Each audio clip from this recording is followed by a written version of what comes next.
ഇടുക്കി മാങ്കുളത്ത് വെള്ളത്തിൽ വീണ് വിനോദസഞ്ചാരി മരിച്ചു. ആന്ധ്രാപ്രദേശ് സ്വദേശി സലീമാണ് മരിച്ചത്.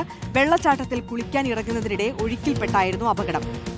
രാഹുൽ സുരേഷ് കൂടുതൽ വിവരങ്ങളുമായി ചേരുകയാണ്. രാഹുൽ, എന്താണ് സംഭവിച്ചത്? എപ്പോഴായിരുന്നു ഈ അപകടം?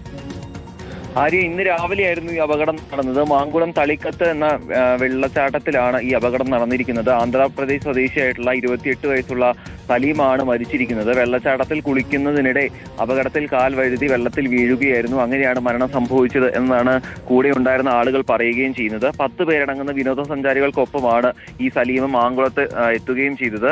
അപകടം ഉണ്ടായതിന് തൊട്ടു പിന്നാലെ ഈ സലീമിനെ അടിമാലി താലൂക്ക് ആശുപത്രിയിൽ എത്തിച്ചുവെങ്കിലും ജീവൻ രക്ഷിക്കാനായില്ല എന്നാണ് പറഞ്ഞിരിക്കുന്നത്. ഇപ്പോൾ അടിമാലി താലൂക്ക് ആശുപത്രിയിൽ മൃതദേഹം സൂക്ഷിച്ചിരിക്കുകയാണ്. പോസ്റ്റ്മോർട്ടം നടപടികൾ പൂർത്തിയാക്കിയ ശേഷം നാട്ടിലേക്ക് മൃതദേഹം കൊണ്ടുപോവുകയും ചെയ്യും. മഴ ശക്തമായതോടെ ജില്ലയിൽ എല്ലാ വെള്ളച്ചാട്ടങ്ങളിലും അത്യാവശ്യം വെള്ളമുണ്ട്. പലപ്പോഴും ഈ വെള്ളച്ചാട്ടത്തിന്റെ ആഴം ഉൾപ്പെടെ അറിയാൻ കഴിയാത്ത സാഹചര്യമുണ്ട്. അതുകൊണ്ട് ആഴമില്ലെന്ന ധാരണയിലായിരിക്കും പല വിനോദസഞ്ചാരികളും കുളിക്കാനായി അതിനകത്തേക്ക് ഇറങ്ങുക. പക്ഷേ ഇറങ്ങി കഴിയുമ്പോഴായിരിക്കും ഈ നിയന്ത്രണം നഷ്ടപ്പെടുക, അല്ലെങ്കിൽ ഈ ചുഴിയിൽ ഉൾപ്പെടെ വിനോദസഞ്ചാരികൾ പെടുകയും ചെയ്യുന്നത്. അങ്ങനെയാണ് അപകടങ്ങൾ കൂടുതലും സംഭവിക്കുന്നത്.